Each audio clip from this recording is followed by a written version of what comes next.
All right, here we are. Hump Day, March 12th, 2025. How are you doing? Hopefully well. If you want to get a hold of me, you can over at 208-535-1015. Victor doesn't have his truck because it's getting worked on, so we went to Culver's together, ate at a little booth, we were just chatting back and forth. I opened up Facebook on my phone. First thing I see, the big news that Brolam's will now be open on Sundays, which is absolutely fantastic news to me. I always do my grocery shopping on Sundays, and every single time I want to go there, it just so happens to be a Sunday. Very similar to Chick-fil-A. And I'm looking at the comments, and people are whining and complaining about that too in the Life in Idaho Falls Facebook group. You can't just win. You could say, hey, these great puppies are up for adoption. There's bound to be someone in that comment section complaining about the breed or saying that it's wrong to do so. You ever see those videos online? Those are always fun to watch. Whenever you see a fat cat and then there's some lady screaming animal abuse in the comment section and everyone's just roasting her for no reason. Or I shouldn't say for no reason. For a good reason, because for a fact there are some people out there that just live on social media just to complain. And it's awful. It really is awful. Well, anyways, I was also updating the concert calendar earlier today. So if you want to go take a look at what was added, what was changed, riverbendmediagroup.com/calendar. You can now access the concert calendar via any one of the channel apps, the K-Bear app, the Alt app, the Cannonball 101 app. It says concert calendar right there. Click on it, takes you directly to it. There was somebody earlier today asking me, what's the best website for tickets? And I always say, go directly to the band's website, click on that show that you're wanting to go to. It'll take you to the proper link. Oh, but you can also use the concert calendar because I also attached the proper links to each show that's on there. riverbendmediagroup.com/calendar. Speaking of concerts, I still have not given away those tickets. We have still not given away those tickets for Seether, P.O.D, and Nonpoint at the Mountain America Center. You should have gotten that keyword this morning sent through the K-Bear 101 app. If you didn't, you need to turn notifications on. And you need to have that set and ready to go before tomorrow's keyword. I'm not going to repeat today's keyword at all because it was sent to every single person's phone. And at some point this afternoon, I am going to, say, hey, not now, but I'll say, hey, be the first person to call in, give me that keyword, and win tickets to go see Seether, Nonpoint, and P.O.D. at the Mountain America Center on Sunday, May 18th with K-Bear 101. Peach's Pit Party on K-Bear 101. I saw the news that was posted earlier talking about how Metallica has teamed up with Apple for a new virtual reality concert and EP. Metallica, an Apple immersive concert, can be watched only using the Apple Vision Pro headset starting on Friday. It was filmed during the September 29th show of last year in Mexico City. Features full performances of Whiplash, One, Enter Sandman. Who in the world has one of those Apple Vision Pro goggle things? Weren't those like $3,000? Do they even sell those still? Let me see this. Apple Vision Pro. Google searching it real quick. Yeah. Best price I see right here on Google, $3,500. Only members of Metallica can afford that. What the thing's so stupid too. VR, I don't see the point of it. Call me an old man in a young person's body. I see VR and I'm like, this is kind of dumb. I'll stick to the old-fashioned TV and controller, or maybe even just a regular computer like the one that I'm using right now. Peach's Pit Party on K-Bear 101. For some reason, the radio prep, they're talking about which airline has the most leg room. JetBlue, shout out to them, giving customers 32.3 inches of leg room. Better than everyone else. Southwest, second place. Delta, Alaskan Airlines follow suit. Then the least amount of legroom found on Frontier and Spirits. Now I know which ones not to fly. Doesn't say anything about Allegiant through this little brief paragraph here. Let me go ahead and see if there's anything on the website itself. Nope. Well, for my trip home in April, this is my first world problem. I had to pay like $30 extra to sit right there at the front of the plane for the extra legroom, and then to also be one of the first people off the plane, because every single time I book a flight, they always put me in the way far back, and I have to wait for every single person to one by one get off. That's my first world problem of the day. I know there's so many bigger things to be complaining about or to be worried about compared to how little room I have on a short flight from Southeast Idaho to California. I'm sorry. K-Bear 101, Idaho's only rock station. I think very soon airports are going to start having people do mental evaluations, or they're going to see if somebody looks a little off in the waiting for their flight at the airport, and then they'll have to give them a mental evaluation, because there's been a lot of incidences as of late that have just been downright weird. I mean, there was the very famous lady who screamed out, "Those passengers aren't real," or she yelled out, "That guy is not real," or something like that. Happened last year or the year before. Well, now this guy who went on board an American Airlines flight to Miami, that flight had to turn around because some passenger was convinced some demonic spirit followed him onto the plane. So he swallowed rosary beads and violently kicked a flight attendant across the airport, across the airplane aisle, just moments after the flight left Savannah, Georgia. Just moments after. He was yelling and shaking. The crew initially assumed he was having a seizure. That's when he just decided to kick the flight attendant as hard as he could, and ruin the flight for everyone else. And this right here is your Shot Clock Sports Update. Tiger Woods suffered another setback as he underwent surgery yesterday to repair a ruptured Achilles tendon. In a social media post, Woods announced that he had suffered the injury while training and practicing to return to the PGA Tour this season. The surgery was a success, and he's expecting to make a full recovery, but his return to playing competitively is certainly delayed. The players that really take their time on the PGA Tour are about to get publicly shamed for being slow. Starting on April 14th, the Tour will release data of the average stroke time by Tour players, with an emphasis on the slowest players, and starting with the RBC Heritage Classic in Hilton Head, South Carolina on April 17th, the Tour will start stricter enforcement on pace of play during rounds and have caddies experiment using rangefinders. PGA Commissioner Jay Monahan said the changes are part of an effort to make the game more fan-friendly.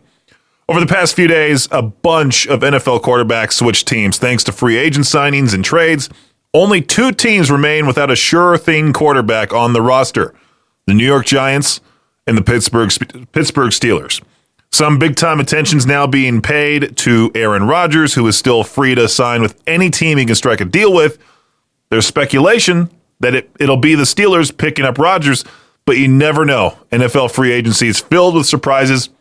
I would feel bad for the Steelers for picking up some super old but still legendary quarterback. They could find someone that would, at least last a season, right? That does it for your Shot Clock Sports Update right here on K-Barrel 101. I've mentioned from time to time my DVD collection back at home, just this giant, what should be bookshelving unit full of DVDs, and I can't play any single one of them because my Xbox Series X does not read discs whatsoever. I have to stream everything. It sucks. I know, first world problem again during this afternoon show here. But I was reading something about DVD rot. It's a real thing. If you've got a collection of DVDs just like me, if some of them are from Warner Brothers, or if they're Warner Bros. DVDs from 2006 to 2008, you might be dealing with DVD rot, which makes many discs unplayable. It's not a huge deal for newer movies, which can be found on streaming services all over the place too, but if the discs are old, classic movies or part of box sets, you might be out of luck because the messed up discs cannot be repaired. And it's funny watching these people also online on TikTok show off their massive DVD collection. If they don't get played, how do you take care of it? How do you prevent DVD rot? Can you even do that? Or do you just watch it deteriorate just like everything else and then it dies? Isn't life fun? Ronnie Radke tweeted out this morning saying he wanted to fight everybody. He wanted smoke from everyone. So I jokingly replied back to him saying, hey, I would love to start a fake fight for clout. Let's do it. He hasn't gotten back to us. I don't think Twitter's I think Twitter's probably the worst social media out of them all. I was talking to Victor about LinkedIn and how awful it is. I feel like it's a little bit above Twitter. LinkedIn is just for bragging. That's all that it is. If you're one of those wannabe entrepreneurs, business influencers, that place is perfect for you. I had to unfollow one of my friends recently on Instagram. That guy was posting nonstop clips of him on podcasts, giving out wisdom left and right. And it's like, that's I feel like that's all he does. He had like 150,000 followers. Do we have to do that for the K-Bear account? Can I got a webcam right here in front of me. We got the proper lighting. I could just start giving out generic inspiration and see if that gets us anywhere. It is day 2 of the 6th annual fundraising for families with EIRMC and the Ronald McDonald House Charities of Idaho. If you want to donate or if you want to spread the word about it, make sure to tell everyone around you that you can donate through the K-Bear 101 app, or they can just simply go to rmhcidaho.org to raise money for the Ronald McDonald Family Room at EIRMC. It's this amazing cause where people can just chill out in this home-like environment at EIRMC while their child receives critical care, and it costs them nothing. Absolutely $0. And it's through events like this that make the Ronald McDonald Family Room possible. So once again, the website, rmhcidaho.org. I'm trying to see what the exact amount is because we're trying to reach a goal of $70,000. Generous donors will match up to $30,000 during this 3-day campaign. We're sitting under a little bit under $20,000. So we really need to step it up. Make sure to spread the word. The 6th annual fundraising for families with EIRMC and the Ronald McDonald House Charities of Idaho. You can donate, like I said, through the K-Bear 101 app. Click on the fundraising for families link right there. It'll take you directly to the page, or you can just simply go to rmhcidaho.org. As per usual, Florida man and woman always keeping things classy. I talked about this story a few months ago. This couple of thieves in Polk County, they thought they had the perfect plan to rip off a Family Dollar out of all places. One of them loaded up a cart with nearly $500 worth of cleaning supplies, while the other created a messy distraction. And let's just say it was a distraction no employee should ever have to deal with. I'll give you this hint on what she was doing. The couple's, he was dubbed Mr. Clean. She was dubbed Miss Dookie. Authorities finally tracked down Mr. Clean and his partner in crime, who have, surprise, surprise, already had a long history of theft, because when you've got 14 prior convictions, what's one more? 15's a better number anyway, right? The only thing messier than their getaway plan is their criminal record. Moral of the story, if your master plan involves people being too horrified to notice a robbery, maybe rethink your approach. Well, a Pennsylvania man's in trouble after he was caught with a frightened turtle in his pants. Yeah.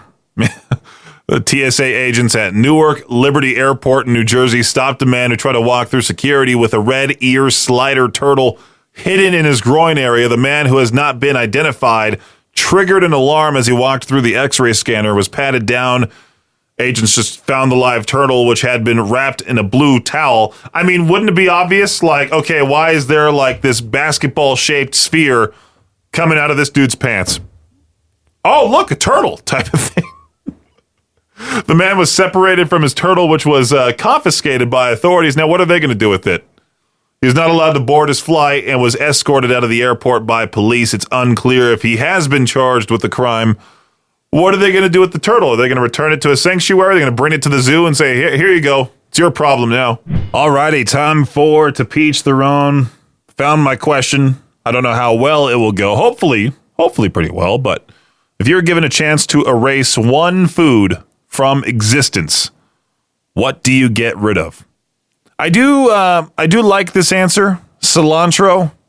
Doesn't really add anything. There's so many people that scream to the high heavens that it tastes like soap. The same people that say beets taste like dirt. And then when I mention the whole soap cilantro thing, they also yell out, it's a genetic thing. You wouldn't understand. All right.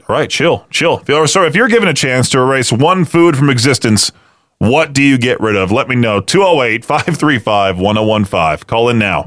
K-Bear, what's happening? Hey, Peaches. How's it going? Hey, doing great. What about you? Good, thank you. I was calling to answer your question. Yeah, if you had to erase one food from existence, what are you banning? I feel like it's like a pretty generic answer that also a lot of people might not agree with, but mushrooms.